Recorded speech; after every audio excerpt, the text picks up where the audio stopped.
Define नहीं होता है। हाँ देखो चलो कहता हूँ मैंने पोटेंशियल आपको ये दिखाया नहीं क्या कि भाई इनफाइनाइट लीनियर चार्ज होता है उस वजह से पोटेंशियल डिफाइन नहीं होता है। क्यों नहीं होता है? तो जब आप उसमें लिमिट लगाओगे तो एल एन क्या जाएगा इनफिनिटी, तो डिफाइन नहीं होगा। देखो ये बात याद हो, पोटेंशियल ड्यू टू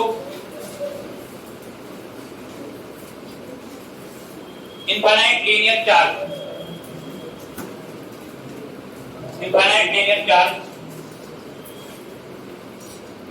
ब्रैकेट में वायर भी ले सकते हो, wire it is not defined,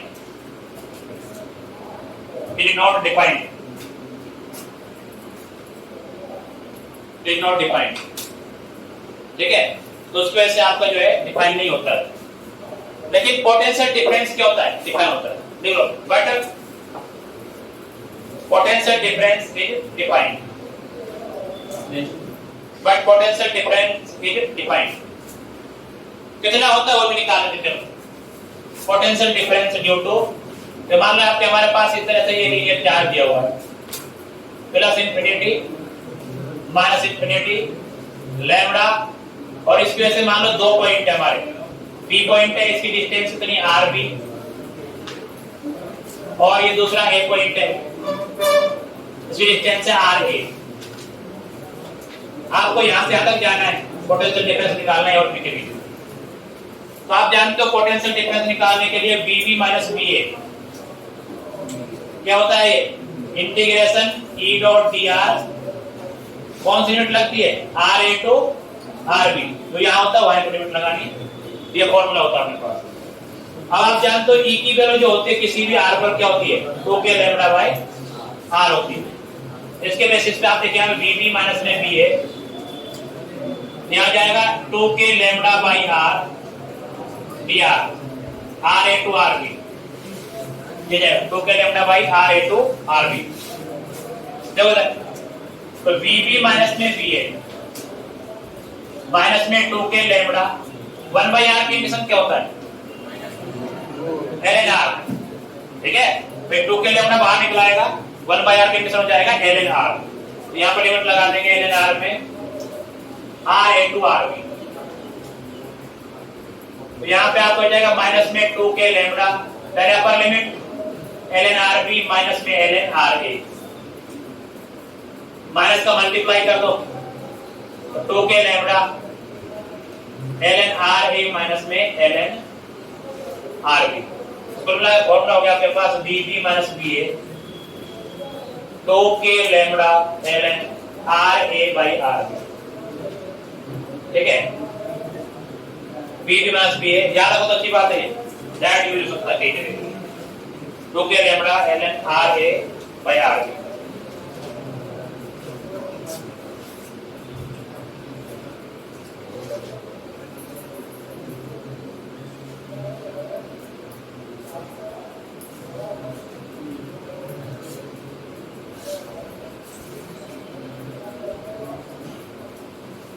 okay lambda ln r a by r,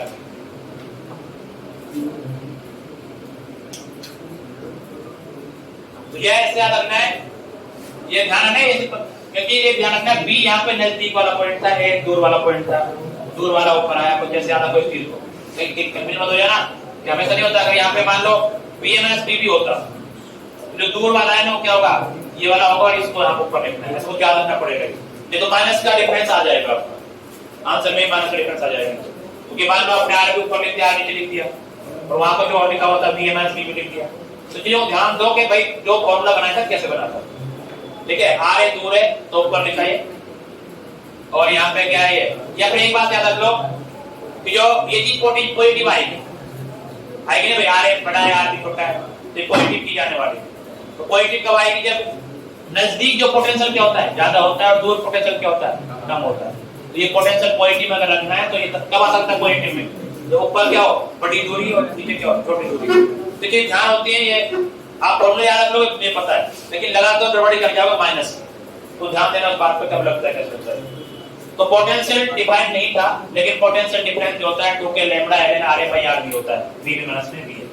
ठीक है, ये हो गया। नेक्स्ट टॉपिक लेके आप लोग चलिए क्वेश्चन करा दिया कर रहे तो बताओ इसका क्या आंसर आएगा फटाफट।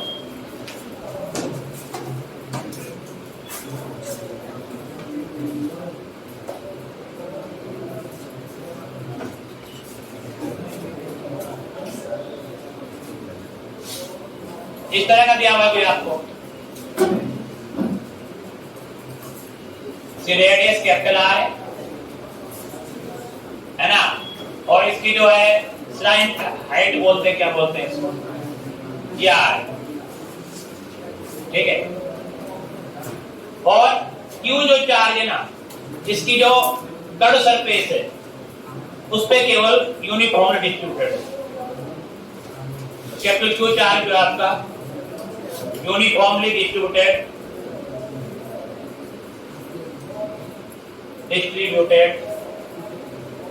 at curved surface, over curved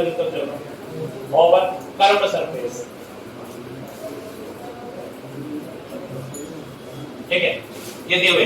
तो आपको इस O पॉइंट पे पोटेंशियल फाइंड करना है, find potential at O, find potential at O।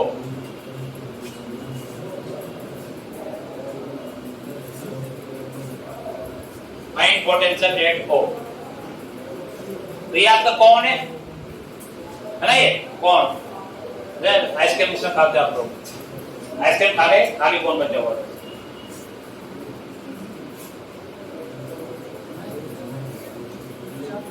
तो कौन को इस खोखले कौन जो होता है, ये बोलो कौन किस तरह का मानते हो इसको, रिंग से, वही करो, रिंग लो, रिंग की वैसे लिखो, फिर इसके इंटीग्रेशन करो।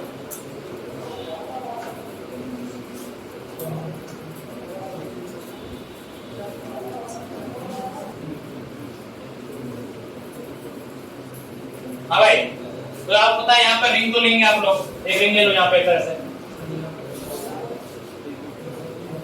एक रिंग ले लो यहाँ पर, ये रिंग। अब कई तरीके होते रिंग लेने का, आप यहाँ सकता है यहाँ से x पे जाके dx मोटाई, आप इधर से लो इसको, फायदा रहेगा आपको, x पे जाके dx मोटाई, एक्चुअली मोटाई थोड़ी टेढ़ी वाली मोटाई होगी इसकी, ये सीधी वाली मोटाई नहीं है। तो आप क्या कहेंगे यहाँ पे x पे जाके dx मोटाई, और वैसे ही पता है आपको जब रिंग की वजह से आप लिखते थे क्या, इलेक्ट्रिक फील्ड, पर पोटेंशियल, ये रिंग होता है, इसकी वजह से यहाँ पे आप लिखोगे जब, तो यही तो डिस्टेंस लेते थे आप लोग, √r इसके प्लस x स्क्वायर, उसी को x मान लो ना फिर, ठीक है। तो मैं क्या कर रहा हूँ, इस लाइन हाइट के अलोंग ही x पे जाके dx मोटाई की क्या ले रहा हूँ, रिंग ले रहा हूँ। तो आप क्या हो जाएगा, डायरेक्ट लिखेंगे dv, क्या जाएगा k dq अपॉन x, यही answer, k dq upon x।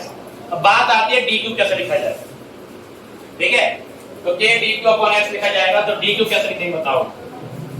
तो dq लिखने के लिए आपको क्या करना पड़ेगा, इसका sigma into dA, surface area पे क्या है, डिस्ट्रीब्यूटेड है, तो सिग्मा डिफाइन होगा इसका, मतलब होना चाहिए कब लैम्डा कब सिग्मा कब जो है वो यूज करते हो, तो सरफेस एरिया पर केवल आउटर सरफेस पे डिस्ट्रीब्यूटेड है, तो यहाँ पे क्या डिफाइन करना पड़ेगा, सिग्मा।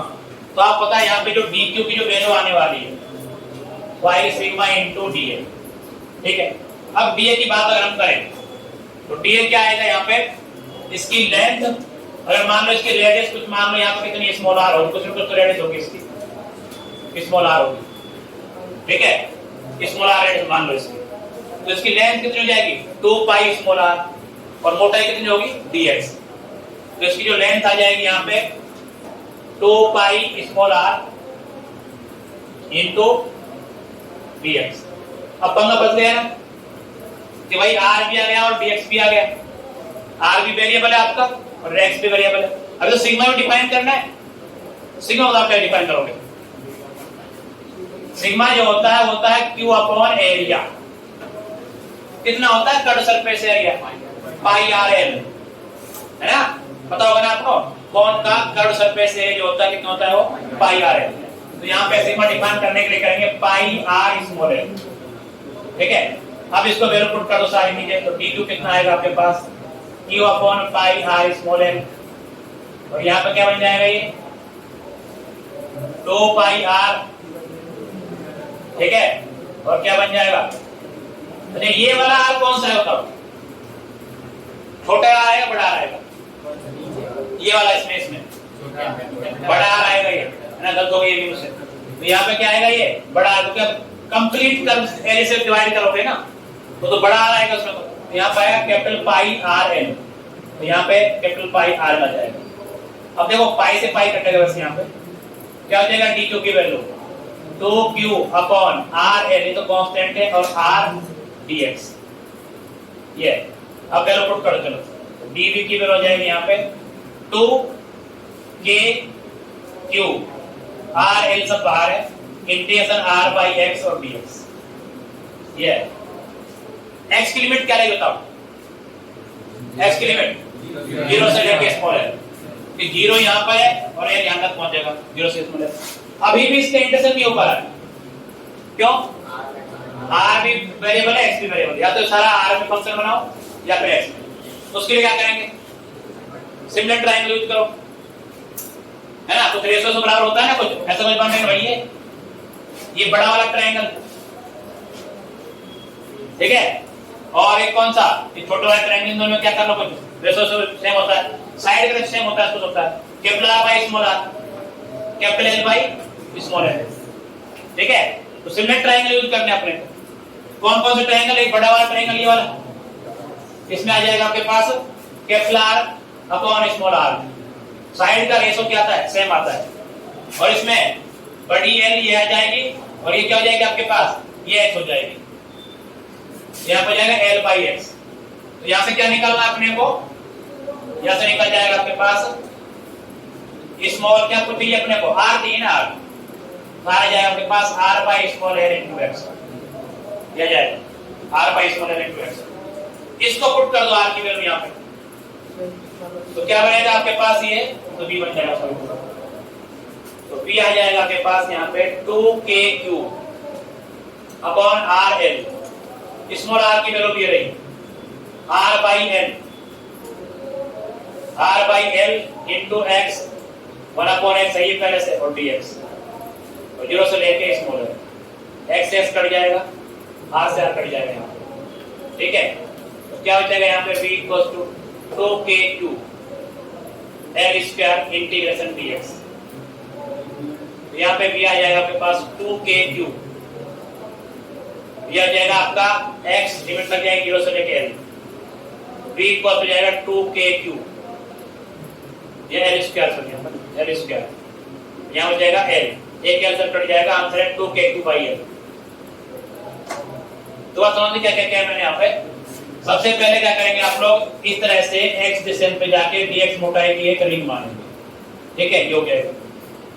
अब रिंग के एक्सिस पे आपको पता है क्या था? k³ upon under r square plus x square, लेकिन वो under r square plus x square क्या है यहाँ पे? x के बराबर है, तो डायरेक्ट लिख दिया हमने k³ बाई x, ठीक है। अब बात आती है dq की, dq है सिग्मा इनटू d, तो आपने रिंग माना है तो उसके एरिया क्या होता है? 2 पाई r dx, ये बहुत पहले कर चुके हैं हम लोग, तो यहाँ पर हो जाएगा आपके पास 2 पाई r इनटू dx। अब सिग्मा डिफाइन करना पहले, सिग्मा होता है total charge upon total area, total charge क्या आपका? q, एरिया क्या है? पाई r l, l ले लो, इसमें ले लो पाई r l, ठीक है, ये हो जाएगा। अब वैल्यू पुट कर दी यहाँ पे, सिग्मा की वैल्यू पुट कर दी और ये हो गई, तो ये आ गया आपके पास। अब हमें इस dq का मान कहाँ रख दिया? यहाँ पर रख दिया, तो आपको dv आ गया ये। और हमें कुल पोटेंशियल चाहिए, क्या करना पड़ता है? इंटीग्रेशन, तो constant term to constant q constant r, ये कांस्टेंट सब कांस्टेंट आ जाएगा, यहाँ हो जाएगा r और यहाँ बचेगा x, तो r by x into dx। अब बात आती है यहाँ पे सिमिलर ट्रायंगल यूज किए,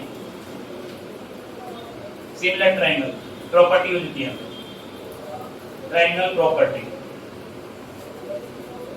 ठीक है, ये यूज किए तब आपका आंसर आएगा।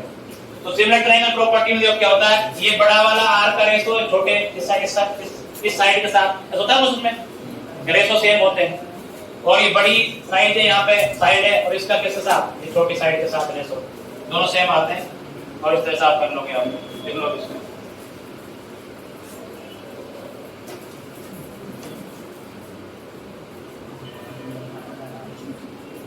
नेक्स्ट हेडिंग है आपकी रीडिस्ट्रीब्यूशन ऑफ चार्जेस, फिर डालो redistribution of charge, redistribution of charge.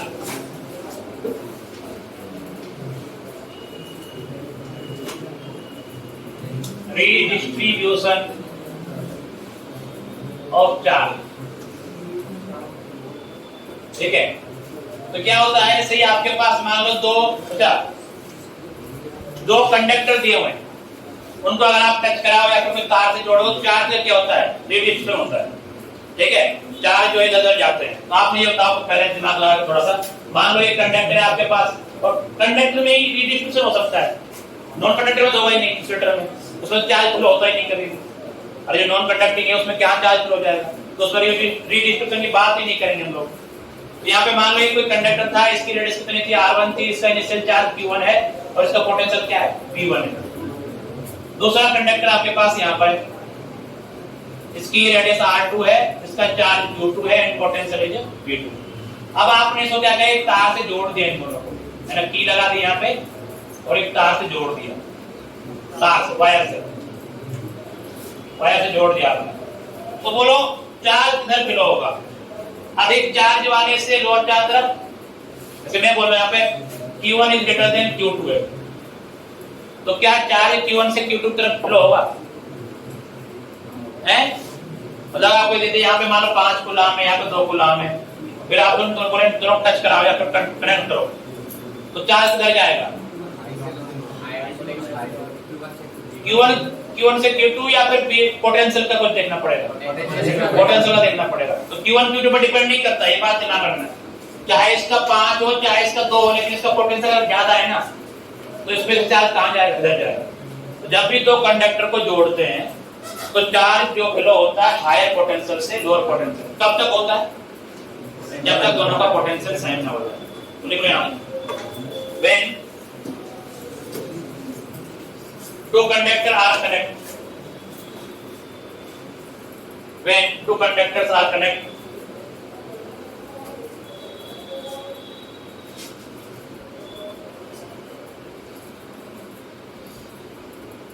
Connect में चाहे तो बाय वायर लिख दो, चाहे तो बाय वायर और टच करा सकते हो आप लोग,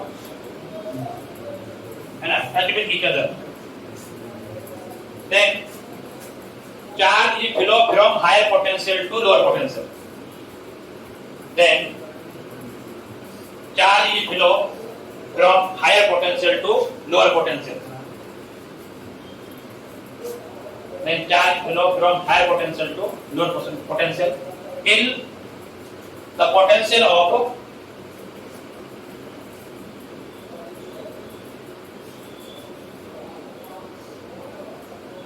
potential of both conductors become same.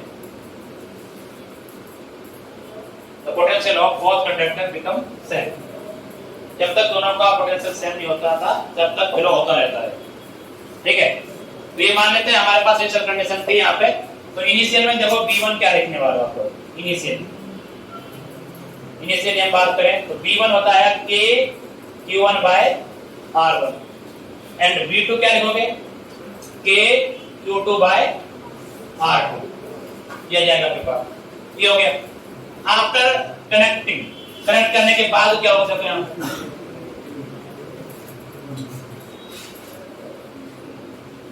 After connect, तो कनेक्ट करने के बाद देखो मान लेते हैं यहाँ पे कुछ नया चार्ज जाएगा,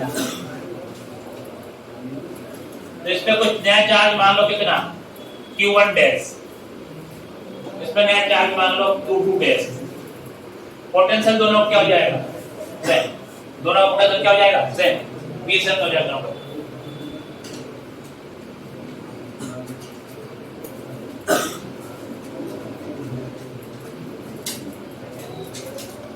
तो अगर हम यहाँ पे B लिखें, इसका भी लिखे तब क्या होगा, जाएगा K Q1 dash bye R1, वैसे क्या लिखेंगे K Q2 dash by R2। तो यहां से क्या होता है, क्या है Q1 dash by Q2 dash, बोलो क्या होता है R1 बाय R2। एक question number 1, Q1 dash by Q2 dash R1 by R2। इसका मीनिंग क्या है, तो फाइनल चार्ज होंगे वो किसके रेशो में आएंगे, रेडियस के रेशो में। इसका मतलब ये हुआ कि Q is directly proportional to क्या होता है R। The charge distributed in ratio of radius, direct ratio of radius। बिल्कुल चाहते हैं आप, the final charge on the conductor are in the direct ratio of radius. असले बताओ final charge on the spheres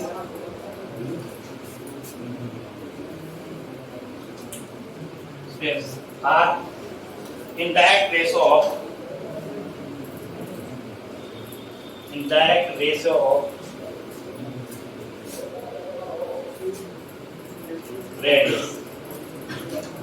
radius के direct ratio में होते हैं फाइनल चार्ज जो आते हैं फाइनल चार्ज जो आएंगे वो रेडियस के डायरेक्ट रेशियो में आते हैं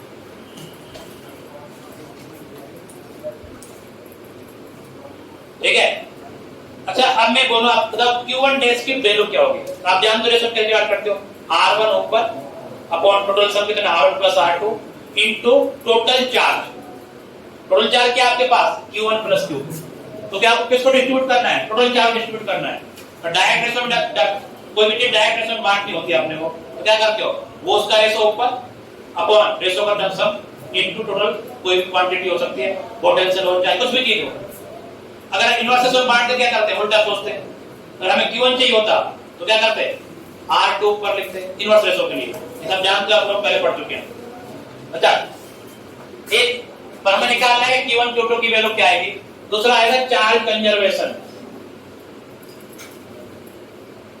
चार्ज तो कंजर्व रहेगा ना तो पता है वो चार्ज को डिस्ट्रॉय नहीं कर सकते क्रिएटिव नहीं कर सकते क्यों क्या होता है ट्रांसफर होता है एक दूसरे से तो मतलब Q इनिशियल क्या होगा आपके पास Q फाइनल इनिशियल कितना है Q1 प्लस Q2 और यहाँ पे क्या है Q1 dash plus Q2 dash equation number 2 अगर आप इक्वेशन 1 और 2 को सॉल्व करें फ्रॉम इक्वेशन 1 एंड 2 आपको सॉल्व करने जैसी कहां है आपको पता है Q1 डैश क्या आने वाला है बोलो क्या है Q1 dash value R1 upon R1 plus R2 into Q1 plus Q2 आप जानते हैं बात है तो आप ये यहाँ पे Q1 डैश की जो वैल्यू आएगी वो आएगा आपके पास R1 upon R1 plus R2 into Q1 plus Q2 ये आपका Q1 डैश आ जाएगा और Q2 डैश क्या आ जाएगा डायरेक्ट लिख देंगे हम यहाँ पे R2 upon R1 plus R2 Q1 plus Q2 तो टोटल चार्ज को रेडियस के रेशियो में डिवाइड करना है आपको बस ये ध्यान रखना है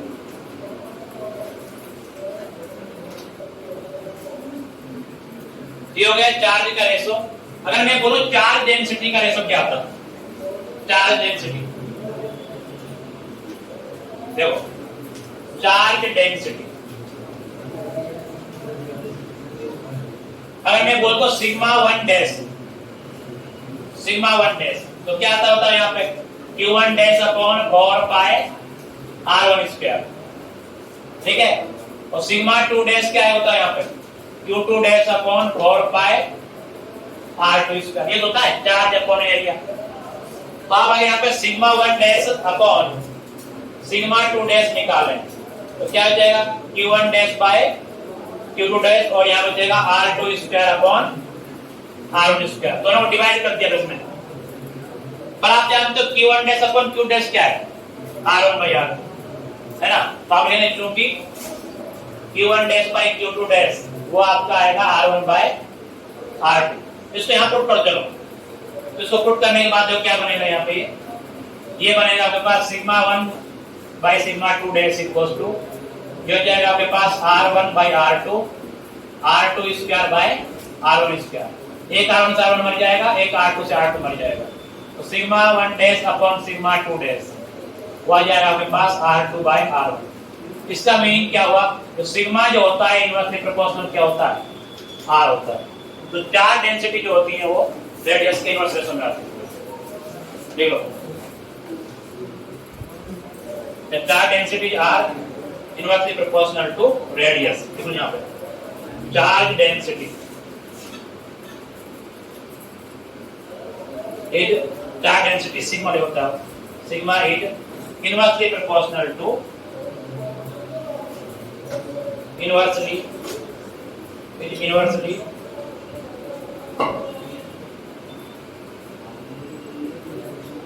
proportional to रेडियस के इनवर्स प्रोपोर्शन में आती है इसी क्वेश्चन में आपसे डायरेक्ट सिग्मा 1 डैश पूछता था क्या थी इनवर्स रेशो मतलब क्या R2 ऊपर R1 प्लस R2 नीचे और टोटल टेंशन लिखनी पड़ती है आप लिखेंगे इंटरेस्ट मैडम ये पढ़ी तो निकाल देंगे इनवर्स रेशो में आपकी जो क्या होती है 4 टेंशन क्या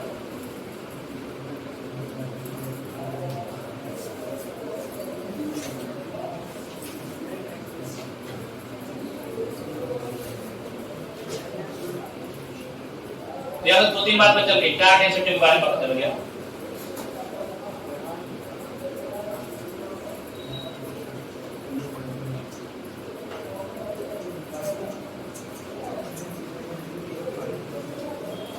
चार डेंसिटी जो है इनवर्सली प्रोपोर्शनल टू आर हां भाई बोल बता उठने में सर माने यार 2 साल होगी पिछले सर मारे हाँ यार ये रेशो लिया इन दोनों का अनुपात लिया इन दोनों डिवाइड करेगा तो 4 पाई कट जाएगा q1 dash bye q dash और r ऊपर चले जाएगा r नीचे रहेगा इन दोनों को डिवाइड किया भाई वो तो बाद में पुट कर देंगे हम अरे यहाँ इन दोनों डिवाइड कर पहले तो क्या हो जाएगा q1 dash upon r1 dash q2 dash ये हो जाएगा या r2 कहां चला जाएगा ऊपर r1 नीचे रहेगा ये हो गया ना अब इसकी वैल्यू पुट की है मैंने ये यहाँ पे ये पुट कर दी इन दोनों को सोल्व किया था हो गया तो सिग्मा 1 बाय सिग्मा 2 क्या आएगा r2 बाय r1 आ जाएगा तो ध्यान रखो जो चार डेंसिटी होती है वो इनवर्स रेशो में जाती है और चार जो होते हैं वो डायरेक्ट रेशो में जाते हैं अब यहाँ पे एक क्वेश्चन तक देखो यहाँ पे अरे पूछ लिया करो ऐसी बातें घर पे साथ में इसमें टेंशन नहीं आया कैसे 2 चीजें पूछा करो जो नहीं आती है पूछा करो है ना 1 मिनट का काम में नहीं कर रही आप ज्यादा टेंशन बैठ रहते हैं आया कहां से देखो अगर एक क्वेश्चन देखते हैं तो मैं आपको यहाँ पे इस तरह कोई कंडक्टर दिया हुआ है इस तरह से ये कोई ये कंडक्टर दिया हुआ है ठीक है यहाँ पे बोलो सिग्मा 1 है चार डेंसिटी इस पॉइंट पे बोलता हूँ सिग्मा 2 है और इस पॉइंट पे बोलता हूँ सिग्मा 3 है तो आपको इसको ऑर्डर बताना है सबसे ज्यादा डेंसिटी कहाँ होगी सबसे कम कहाँ होगी बीच वाली कहाँ होगी ये कंडक्टर दिया हुआ आपको कंडक्टर है कंडक्टर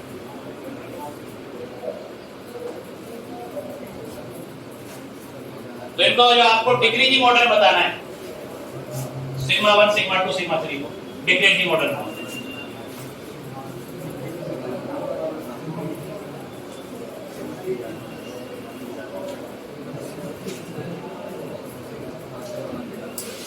अबे सबसे ज्यादा चार डेंसिटी कहां पे सिग्मा 1 जहां सबसे रेडियस कम होगी भाई अरे रेडियस की इनवर्स रेशो में होगा ना जहां रेडियस कम वहां क्या डेंसिटी क्या ज्यादा अभी लिखा है यहाँ पे सिग्मा जो है इनवर्सली प्रोपोर्शनल टू क्या होगी रेडियस तो सबसे कम रेडियस कहां बनेगी यहां सर्कल सबसे छोटा बनेगा ना यार सबसे ज्यादा क्या हो जाएगा सिग्मा 2 उसके बाद सॉरी सिग्मा 1 सबसे ज्यादा उसके बाद सिग्मा 2 और सबसे ज्यादा रेडियस किसकी होगी सिग्मा 3 की तो क्या बन जाएगा आपके पास यहाँ पे सिग्मा 1 उससे छोटा सिग्मा 2 फिर सिग्मा 3 तो ये आपका आंसर रहेगा हाँ रहेगा हाँ आर के इनवर्स में भाई यहाँ पे छोटी सी चीज है यहाँ पे इतनी सी रेडियस सर्कल बनेगा इसका तो रेडियस ऑफ कर्वेचर की अगर बात कर ले यहाँ पे इसका कितना बनेगा इतना बड़ा बनेगा इसका क्या बनेगा ठीक ठाक बड़ा बनेगा है ना तो ये तो आप बड़ा जो बड़ा देख कर चल जाएगा जहां रेडियस कम होगी वहां की सिग्मा क्या होगी ज्यादा होगी जो शार्प एज होती है ना उस पे क्या टेंशन सब ज्यादा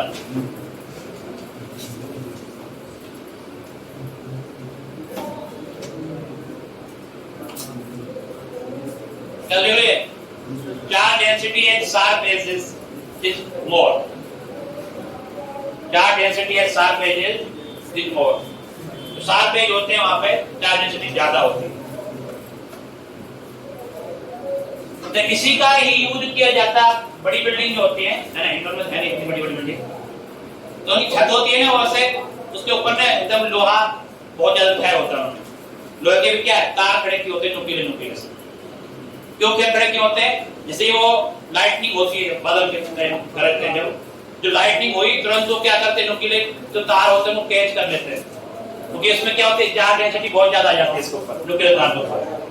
और उसके बाद वो जो पूरा जो ऊपर बिछाया हुआ है तार का जो जाल जो है, उसकी जो है वायर से करंट की होता है अर्थ में। तो जैसे आपकी लाइट पड़ेगी तो सारा चार्ज इकट्ठा होगा उस पे, और वहां से कहां चला जाएगा, अर्थ में। तो बिल्डिंग को डैमेज होने से बचाया जा सकता है।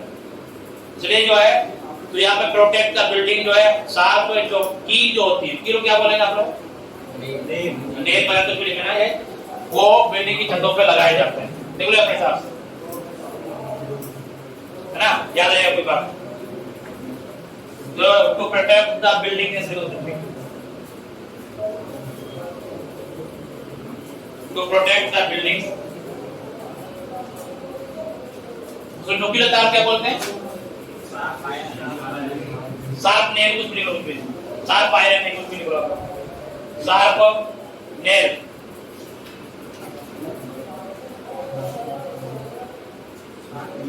शार्प नेल आर प्लेस लिख जाए तो कुछ भी लिखो, sharp nails are placed at top of the building. Top बोलते हैं इसको, ऊपर क्या बोलते हैं, हाँ, टॉप ऑफ द बिल्डिंग। ठीक है, एक बार समझ जाएंगे आप लोग। तो ये मतलब किताबों कोई क्वेश्चन नहीं है, जनरल नॉलेज क्वेश्चन है ना, कि भाई आपसे पूछा है कि छत पे जो नुकीले तार क्यों रखे हैं, बिजली से बचाने के लिए, है ना। आप देख रहे हैं बिल्डिंग जो है, बड़ी बिल्डिंग देखना, उसके साथ में एक दीवार, साथ में कितनी चौड़ी पट्टी जाती है साथ में लोहे की सी, तो वो ऊपर से आ रही होती है और वो कहां जाती है, अर्थ में जाती है।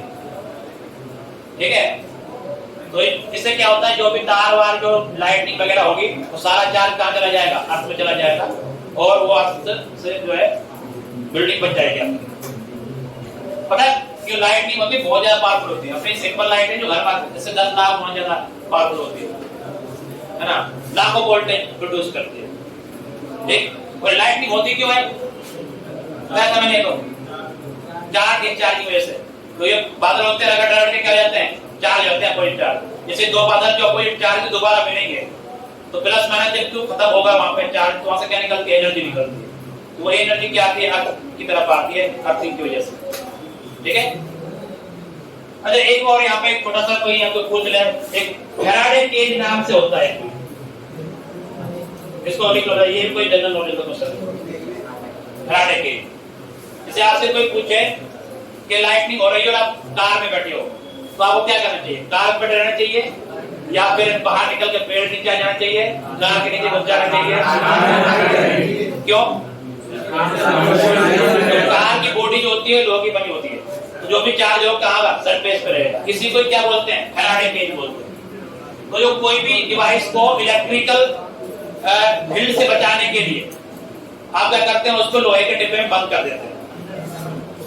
इलेक्ट्रिक फील्ड, लोहे के डिब्बे के अंदर इलेक्ट्रिक फील्ड कितना होता है, 0 होता है। कल देखा आपने कंडक्टर के अंदर इलेक्ट्रिक फील्ड 0 होता है, तो उसी को क्या बोलते हैं, फैराडे केज बोलते हैं। तो यहाँ पे डिवाइस को प्रोटेक्ट करने के लिए इलेक्ट्रिक फील्ड से उसको किस में रखा जाता है, लोहे के से बने केज में रखा जाता है, इसको क्या बोलते हैं, फैराडे केज। देखो, तो to protect the devices, to protect the devices, they are kept in a cage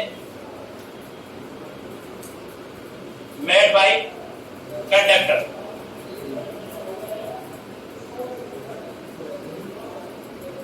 because charge given to the conductor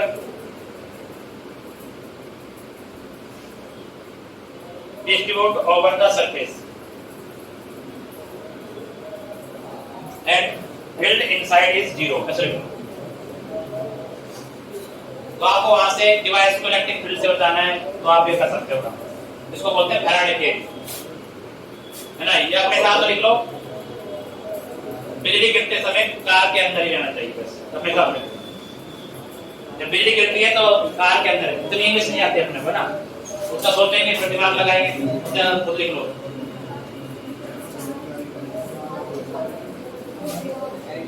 low, lightning के टाइम पर कार के अंदर ही रहना चाहिए।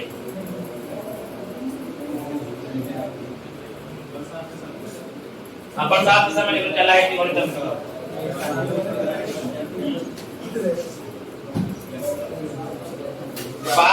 लपेट पा जाएंगे ना। अभी थोड़ी देर पहले मारे थे जयपुर में काफी लोग। हाँ मेरे side Jaipur side light house है ये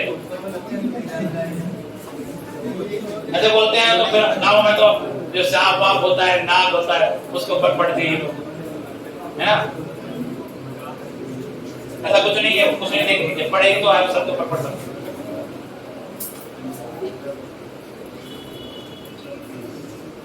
देखिए आप लोग रहिए, लाइटनिंग के टाइम पे कार के अंदर ही रहना चाहिए आपको। अब एक क्वेश्चन करके देखो।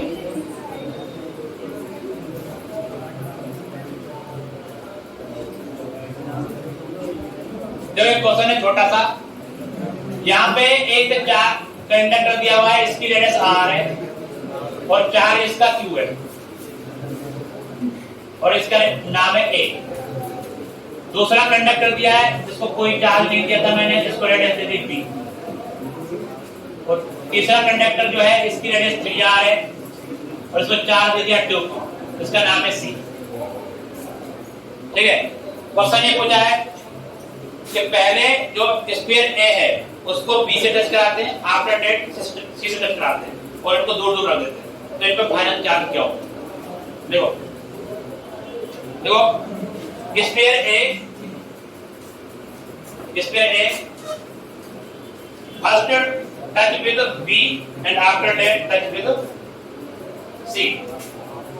First touch with A, B, touch with B and after that touch with C and placed separately. अलग अलग कर देते हैं and placed separately. Find final charges on the spheres.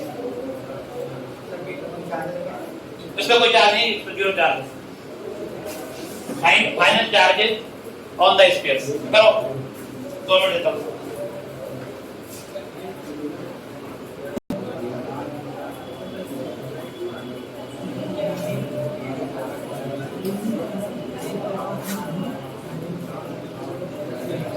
तो पहले ए और बी को टच करने के बाद देखते हैं। After A and B touch, A and B touch, इसको टच करने के बाद जो क्या आता है कि भाई यहाँ पे इस पे आ जाएगा, जाएगा कितने, यहाँ पे डायग्राम तो कौन बनाएगा। आप क्यू एंड एस देखो क्या आएगा। तो रेडियस के रेशो में डिवाइड करते हैं। किस किस की बात करेंगे? और सी की तो बात ही नहीं करेंगे अभी। किसकी बात करेंगे? इन दोनों की बात करेंगे बस। तो अगर हमें निकालना है तो यहाँ पे क्या आएगा? R1 कितना है? R upon R plus 2R। कुल चार्ज कितना है इन दोनों पे? Q। इसमें तो है नहीं, तो Q आ जाएगा। तो यहाँ से निकल के आएगा आपके पास ये 1/3 इंटू Q, मतलब आप QA डैश आ जाएगा आपके पास Q/3। QB डैश बताओ क्या है? QB डैश तो यहाँ पर आएगा, इसका रेडियस कितनी है? 2R अपॉन टोटल रेडियस कितनी है? 3R into Q। तो आपका आ जाएगा QB डैश आ जाएगा आपके पास 2Q/3। एक आंसर सही हो गया। अब इस A को कहां से कट कराना है? C से। तो after A and C cut, after A and C cut. तो आप बताओ यहाँ पे QA डबल डैश आएगा इस बार। इसकी रेडियस कितनी है? R। टोटल रेडियस A और C की कितनी हो गई? अरे बोलो सो 4R। A और C का टोटल चार्ज कितना हो गया? नहीं, 2Q प्लस और ये वाली चीज कहां पे? Q/3। इसको करना है भाई। आपने पहले A और B को टच करा दिया, B को अलग कर दिया। अब A पे कितना चार्ज है? Q/3 और C पे कितना है? 2Q। तो Q/3 और 2Q को क्या करना है? उसका डिवाइड करना है इस बार। उसको छोड़ना देखना, अभी इस पे चार्ज छोड़ना बचा है। तो क्या करना है आपको? यहाँ पे Q/3 और 2Q को डिवाइड करना था। तो यहाँ पर लिखेंगे आप लोग 2Q प्लस Q/3। तो यहाँ से बचने जाएगा आपके पास ये 1/4 7Q/3। तो QA डबल डैश आएगा आपके पास 7Q/2। QA डबल डैश जाएगा। ये आपका फाइनल आंसर। तो डबल बंद कर रहा हूं, आंसर है। और QC डैश क्या है बताओ? तो आ जाएगा उसकी रेडियस कितनी है 3r अपॉन टोटल रेडियस कितनी है 4r इन टोटल चार्ज कितना है 7q/3 जैसे 3 कट जाएगा तो QC डैश जो आएगा आपके पास 7q/4 ये आंसर है। तो तीन जो टर्म में बंद किए हैं यही आपके आंसर है। तो ध्यान दें पहले क्या टच कराया उनको पहले जो है बांटो, उसके बाद इसको टच कराने के बाद इस पे क्या होता है q/3 तो q/3 और 2q को डिवाइड करना है। और आप जानते हो किस तरह करते हो डायरेक्ट रेशियो डिवाइड करना है r1 upon r1 plus r2 into total charge ये काम करना पड़ेगा। अब यहां से जो अच्छा क्वेश्चन बनता है वो होता है कूलॉम लॉ से। वो बोलेगा कि भाई पहले A और C के बीच में फोर्स था F तो क्या लिखेंगे यहाँ पे K Q 2Q upon r²। अब मान लो टच कराने के बाद हो गया F डैश तो अब क्या लिखोगे आप लोग K Q K 7q/12 और 7q/4 अपॉन r²। ये दोनों का रेशो पूछ सकता है। तो इस तरह से करते हैं। मैंने क्वेश्चन दिया था आप लोगों को लेकिन उसमें क्या था दोनों रेडियस सेम माने थे मैंने, इसलिए आपने क्या किया उसमें चार्ज को आधा आधा कर दिया। अगर बाय चांस रेडियस सेम ना हो तो आपको रेडियस के रेशो में डिवाइड करना पड़ेगा तब जाकर क्वेश्चन होगा। ठीक है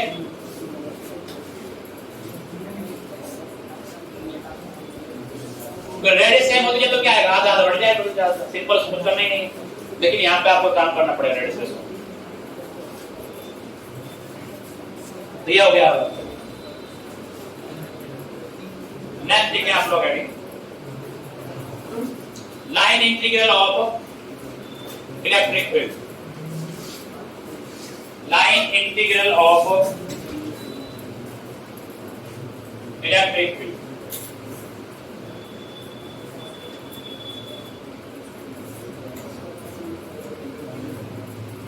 line integral of electric field।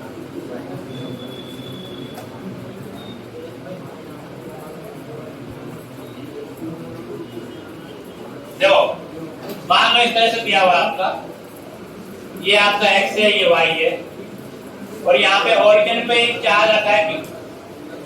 इस वजह से इलेक्ट्रिक फील्ड का आपको लाइन इंटीग्रल निकालना है a से लेके b तक।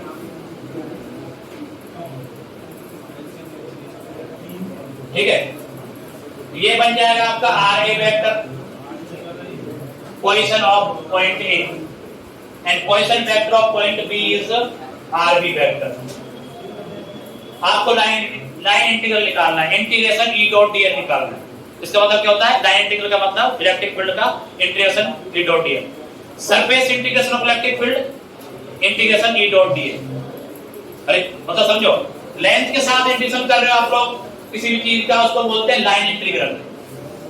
और सरफेस के साथ एरिया के साथ इंटीग्रेशन कर रहे हो तो क्या बोलेंगे इसको E dot D A surface integral. और surface integral of E dot D क्या होता है q अपॉन एप्सिलॉन नॉट। कई बार वो प्लस नाम ना लेके कितना क्या बोलेगा surface integration of electric field क्या होता है वो q अपॉन एप्सिलॉन नॉट होता है। अरे तो पढ़ा था हमने गॉस लॉ में ई डॉट डी ए बराबर क्या होता है q अपॉन एप्सिलॉन नॉट। क्या तो लिख लो यहां पे कहीं अपने हिसाब से इंटीग्रेशन ई डॉट डी ए को बोला था जाता है surface integration of electric field. Surface integration है इंटीग्रल ऑफ इलेक्ट्रिक फील्ड। यहाँ पे एरिया यूज करेंगे तो सरफेस यूज करेंगे और डीएल के साथ करेंगे तो क्या करेंगे हम लोग लाइन बोलेंगे। ठीक है तो थोड़ा ध्यान रखिए। तो हमें तो क्या करना है यहाँ से यहाँ तक आपको इंटीग्रेशन करना है इलेक्ट्रिक फील्ड का कहां से कहां तक ए से लेकर बी तक। तो उसके लिए क्या करते हैं किसी जनरल पॉइंट में बात कर लेते हैं। यहाँ पे अगर हम देखें अगर ये आर है और यहाँ पे इलेक्ट्रिक फील्ड क्या है आपका ई वेक्टर होगा इधर और ये एंगल मान लो क्या है थीटा। अगर हम लाइन ए बी के अलोंग थोड़ा सा आगे चलते हैं चलो कितना आगे चलते हैं डीएल आगे मूव करते हैं तो आर में कुछ ना कुछ चेंज आएगा नहीं आएगा। तो ये मान लो जाता है आर प्लस डी आर हो जाता है। ये सब बातें लिखनी थोड़ी सी देखो एक charge Q a charge capital Q is placed at origin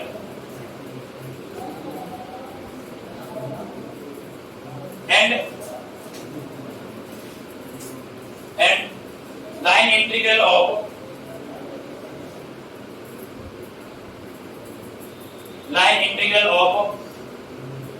electric field due to charge,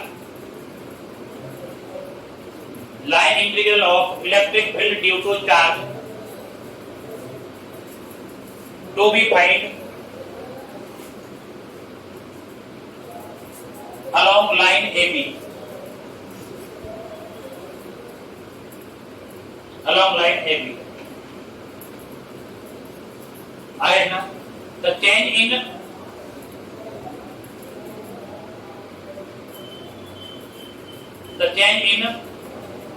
small r is dr.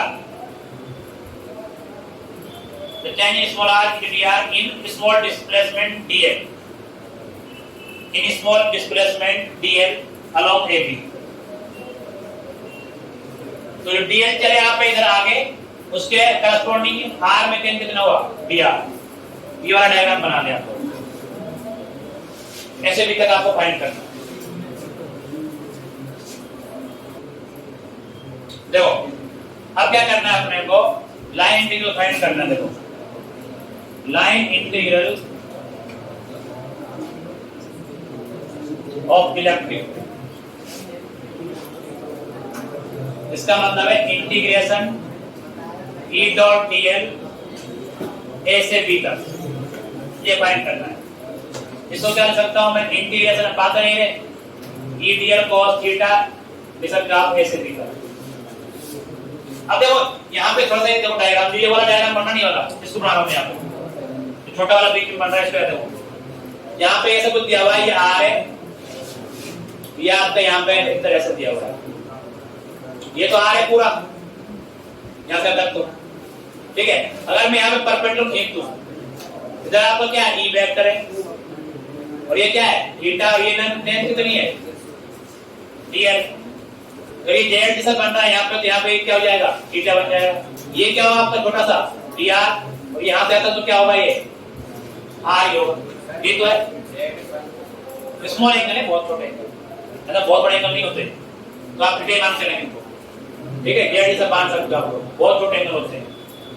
तो यहाँ पे देखें आप लोग, यहाँ पे इस चीज को बनाया मैंने यहाँ पे ट्रायंगल वाले, तो ये चीज दी हुई है यहाँ पे r प्लस dr, ये हो गया r, ये हो गया आपका, और यहाँ पे परपेंडिकुलर डाल दिया आपने, यहाँ ये जो लेंथ क्या हो जाएगी आपकी dr।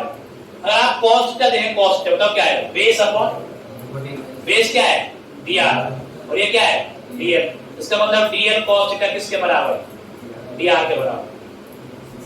dl cos theta equal to क्या आ जाएगा dr आ जाएगा। इस चीज को यहाँ पुट कर दो, इसका मतलब ये हो गया कि इंटीग्रेशन a से b E डॉट dl जो चल रहा है उसको लिख सकते हो आप लोग E dr। अब पर r की लिमिट तो अलग होगी ना, r की लिमिट क्या होगी, r a से लेके r b, भाई a से b तक तो क्या किसकी लिमिट है, l की लिमिट है भाई, l जो है इस डायरेक्शन में चेंज हो रहा है, तो आप यहाँ पे लिमिट a से b तक लगाओगे l के लिए, लेकिन r की लिमिट लगाओगे इस पॉइंट के लिए कितनी है r a, इस पॉइंट में कितनी है r b, तो यहाँ पे जैसे dr आएगा तो इसकी लिमिट चेंज हो जाएगी, यहाँ पे r a से लेके r b। अब जानते हो कि आप लोग जो E की वैल्यू होती है पॉइंट चार्ज के लिए कितनी होती है, k/r², बिल्कुल कर चलो, integration kq upon r² dr r a से लेके r b, यहाँ से kq बाहर आ जाएगा, इंटीग्रेशन क्या हो जाएगा -k1/r r a से लेके r b, माइनस में kq बाहर निकाल दो, 1/rb -1/r, ठीक है। पर आपको पता हो ये जो चीज होती है, ये वाली चीज माइनस आगे कर रहा है, पता है क्या है, VB माइनस BA है ना, पोटेंशियल डिफरेंस था ये वाली चीज क्या थी, VB माइनस BA। तो आप लिखेंगे क्योंकि VB माइनस BA जो होता है वो आता है आपके पास KQ अपॉन 1/RB माइनस में 1/R। तो इसका मतलब ये हुआ कि इंटीग्रल E डॉट dl कहां से कहां तक, A से B तक, क्या आ गया minus times of VB minus में BA, ये आ गया minus times of VB minus BA। ये बात आप याद रखिए, ग्रुप आता है तो ठीक है, अगर एनसीईआरटी में तो याद रखना पड़ेगा, नहीं है तो आप डायरेक्ट ये याद रखो बस ये क्या आता है, इतना ही होता है।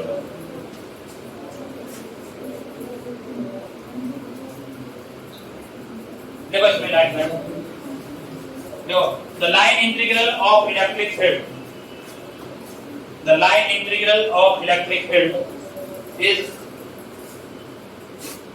the negative times of potential difference, is the negative of potential difference, time carrying negative of potential difference. ठीक है, तो ये बात आपको याद रखनी है। ग्रुप में कोई ज्यादा इंटरेस्ट नहीं है, अगर आपके एनसीईआरटी में नहीं दिया है, एनसीईआरटी में दिया तो फिर तो ग्रुप रखना पड़ेगा, नहीं दिया है तो फिर मगर ग्रुप ज्यादा उन पे ज्यादा ध्यान देना जो एनसीईआरटी के अंदर